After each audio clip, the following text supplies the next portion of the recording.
I am Chris. And I'm Matt. Welcome to Roleplay Chat. And welcome behind the Game Master screen for our last episode of the campaign diary of the Blood Betrayal series. Last episode, which we'll link up here, was following the Azyr session, the 6th session. And we have some things to talk about between the two of us. Like usual, the Behind the GM screen session is about Chris, the Game Master, me, the player, chit-chatting about things we liked, didn't like, and maybe some of the secrets that, well, it's behind the GM screen. Behind the scene, right? So maybe just let me mention a little thing before we get into it. The episode is called Following the Azyr. We didn't really say what Azyr was. Azyr is the name of the blue magic, which is in the Mithril, the Stardust, that was kind of like creating the map. Just, we forgot to mention it. It's done. Now you know. Now you know. So one thing that was interesting to me is how Dietrich went to see Wimmer Wooten, because I designed him to be this mysterious guy that was possibly like a fence or something with contact information. I didn't have really like anything specific in mind, but you seemed to like grab on and wanted to go talk to him. So what was your process? What did you like? Yeah, well, I mean, he definitely seemed like a pretty neat NPC. Obviously, he's maybe like a criminal boss lord type of, that was kind of the vibe that he gave off. And when you mentioned that he was an information broker of sorts, it really ticked something off in my head as a player. At this point as a player, I had started considering how to make Dietrich experience new things and evolve. I was really trying to question Dietrich's development, and actually, I think it came close to, or a little bit before, I actually approached you and a few of the other players asking you, like, how can I make Dietrich grow more? So I saw this as like maybe the start to that questioning that I was having kind of within myself as a player. How can I make Dietrich grow? And I saw this gentleman, information broker, blue magic is information. Let's see where this goes. It was neat. I'm not sure I could say whether or not it informed me too much. I think maybe it was my first step into having Dietrich interact with maybe someone that was a little less than like a legal person. You know what I mean? Not academic, like not a... Is that what you mean? Oh, not legal in terms of yeah, it's in the gray area of morality, I guess, because you gave information to someone that may do something bad with it. Exactly. I don't know this guy's motives too much. He seems like someone who's kind of on the other side of the law. And I think that was maybe what opened the door to future things that Dietrich decided to do. I know this is usually full of spoilers, but I don't think this is the time or place to talk about the things that Dietrich is doing after kind of live. Yeah. But I think that Wimmer Wooten played a critical part in at least opening the doors to Dietrich's development. I don't know if you think. I think it's right, and I love it when players grab something, because initially I would say Wimmer Wooten because he's more of in a criminal background. I intended him more like a guide, but for Otis. I see. Right? Because Otis was more aligned to it. So it's very interesting when a player takes an NPC in a different way that I expected, and after that I can play with expectations and stuff like that, and Wimmer Wooten becomes somewhat central to guiding the players in the future. Yeah, and I think this usually happens, right? When people, I mean, me as a player, especially in this campaign, when you start to develop this strong relationship with a character, especially one as powerful as Wimmer Wooten, you kind of tend to return to them. You have, not that you can get perks, but almost. Yeah, and at this point, and for a while, Wimmer Wooten is, so you don't, I tried to make it so that you don't know if he's actually gonna like backstab you, or if he's like good or bad, or he's really like neutral, right? It's for his gain, and when you ask for a favor, it's like, okay, well, what do I get? What do I get? And usually it's either you give me money or better information, right? And Dietrich has a specific skill it lined up with Dietrich's skill set, so I saw it as like a perfect opportunity to explore this relationship, and it worked out well. I think it was fun. Yeah. I have a question for you too, Chris, and it's more about what happened at the end of the episode, Okay. where we were traveling a lot. I know when I game master, travel and making travel interesting is something that I tend to focus, or lately I've been focusing a lot on. Can you talk a little bit about the process that you use, especially in this episode? There were a few things with the chariot and the bandits, or not the bandits, the scavengers. It kind of spoke to me as almost as an interrupt, something we talk about in our last roleplay chat video. You can click up here if you want. Yes. Traveling for me is hard because I don't like to give players what they expect, and when you go for a 7-day trial, 7-day travel yeah.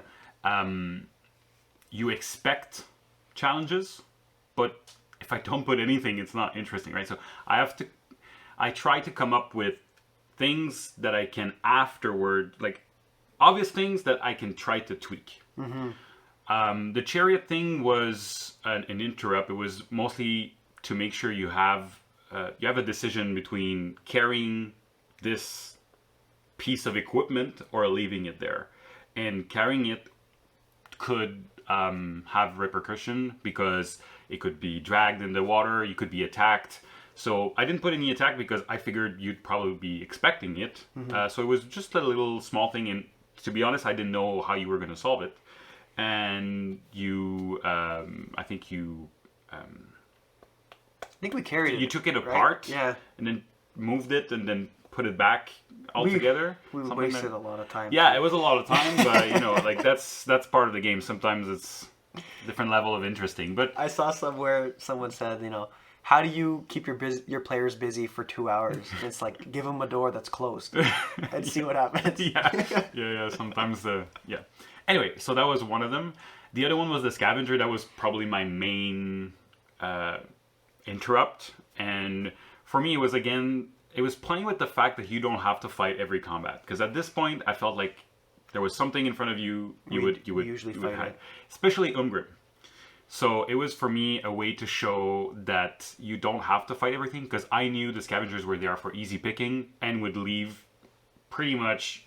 If they see your party, they're not gonna fight it. They weren't strong at all. And Umgrim was on duty, so I thought Umgrim would just charge in and start destroying people, and that would have been okay. And you would probably have gotten more stuff. I see. But at the same time, it gives maybe some kind of morality where I'm sure Randall would have been like, "Why are we killing random people? Yeah. Right? They're just looking for themselves, trying to survive in this world." And Otis is no better. He steals stuff all the time. So it was a way to challenge the morality of the group. But it turns out, just with some intimidation, they went away. And that's also, for me, it's also helps bring the story forward as we're judging. We have a morality of not killing just everybody.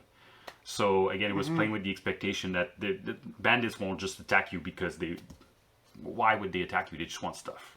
Yeah, that's kind of neat. And you know what? I'm glad that you say that because it certainly added this layer, right? It added a layer to the world where, to me, this was telling me as a player, like, look, there's people that have been displaced, basically refugees, doing everything they can to get what they need. And it kind of painted this lens, this color to the landscape that we were traveling through that kind of stuck with us for the rest of the travel. Obviously, you told us that we were in war-torn lands, but seeing like the face of the people that this affected helped to paint that. I don't know if that was intentional or not, but it definitely added to the exposition, storytelling elements. Yeah. When there's a possible encounter that is social or combat, it's good to represent the world of the surrounding or just be a link to the plot. Obviously, there's random encounters. There's going to be one next week that are just random, but it's a good way to make the travel interesting. We were saying travel, right? It's to make it relevant to what's happening in the general story. Yeah. So I think that's probably covers that, right? Yeah, and I mean, and especially because we just did the interrupts video, it becomes really obvious to me now that those were interrupts. And interrupts have a really good place in travel. Like, I feel like it's a very natural place for them to live.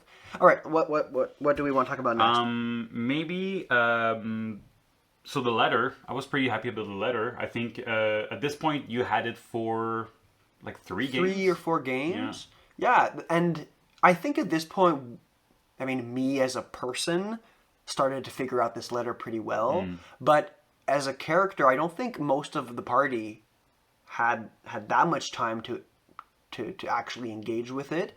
So I think this was the first time that we interact with it in a very concrete way. You know, we're actually pulling it out, we're actually using it to find our next location. Do you feel like we interacted with this riddle, puzzle, whatever you want to call it, in the way you expected us to? As a whole, yes, but specifically, I thought you would. So the first game I gave it to, well, when you received it, you looked at it, was like, okay, did some check on it, and then you put it on the back burner and dealt with the other things. Yeah.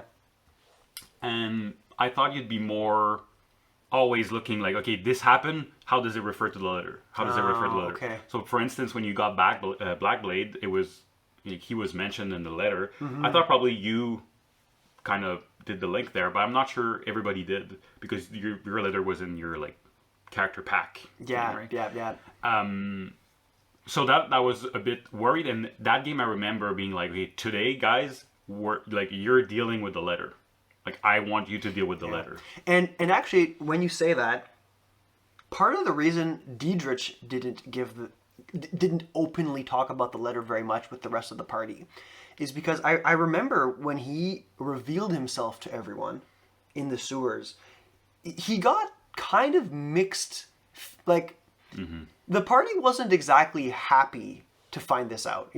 They weren't mad about it, but some of the characters said things like, "Oh, like, can we really trust him?" So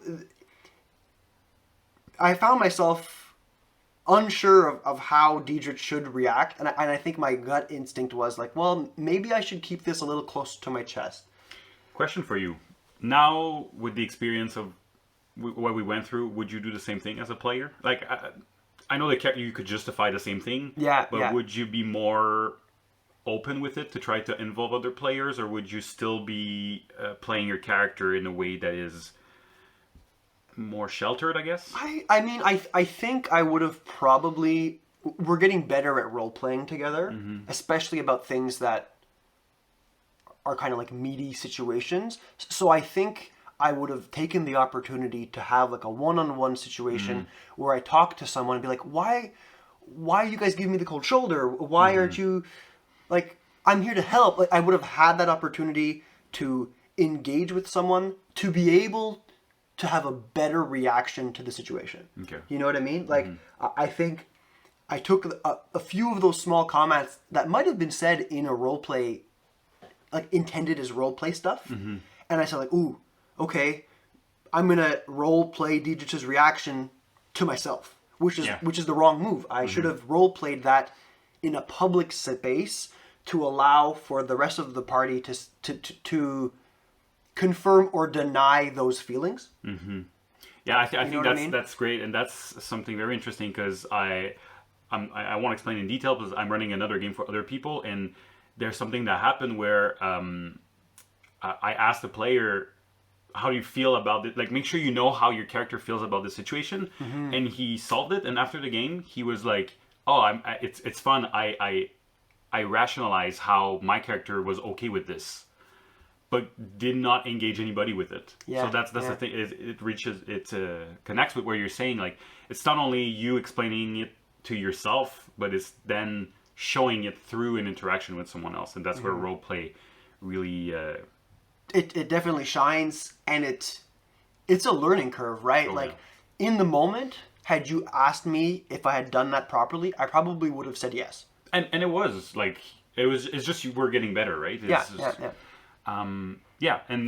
so I think that covers this. In terms of the letter, the other thing I could mention is the Stardust thing. We mentioned in the Daring Excursion the fact that I kind of put that there initially because I wanted to do the mithril route, and then I decided to scrap it all together because it would add another step, and it was kind of slowing down the story. So I figured when I gave the letter, I figured the Stardust was probably in the ink, and once you pulled your spyglass out, it would shine. Oh, but when we did the daring excursion thing, it was an improvise where it's not a big deal that we do a side quest. It doesn't slow down the story because it was an improvised game. So for me, it was really about like it seems like seeding. We didn't do an episode yet on this, and we'll definitely do it one in the future. But we mentioned it again. It was in the interrupt episode where it's like I've put something. I don't know if I'm going to use it or not, or even what it's going to be used for. But I can pull it out whenever I want. Again, as kind of an interrupt, which was the side quest. So it was part of the process here. And I'd like to kind of confirm with you that it didn't really feel like it didn't belong. I mean, it kind of made the Stardust feel more important.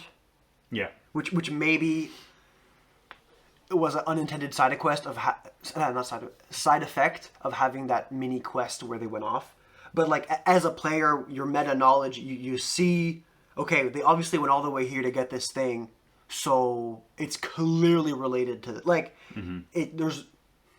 it could have been a red herring. It wouldn't have been the nicest thing for a game master to do. Yeah. so when they came back with the Stardust, it felt like, okay, this is clearly the next piece of this puzzle. Yeah, and it was also a way for me to direct you to the letter even more, to be like, now you have one more tool. Now you're ready to deal with it. Let's go. Even though if you would have pulled out the spyglass before the daring excursion, you would have seen the map. Now it was like shining red lights, right? Bringing the attention back to where I wanted the attention to be. The other thing we can mention is the fact that the player playing Otis wasn't there. Yeah, he was absent. That's kind of why we came up with a narrative reason for him not to really be too involved in the game. Did he talk to you about that? Like, did he say, I want to go and do a secret mission? No, actually, I figured I would just say, okay, he disappears. Otis is kind of this mysterious guy too. And in my head, because he was going to miss a couple of games.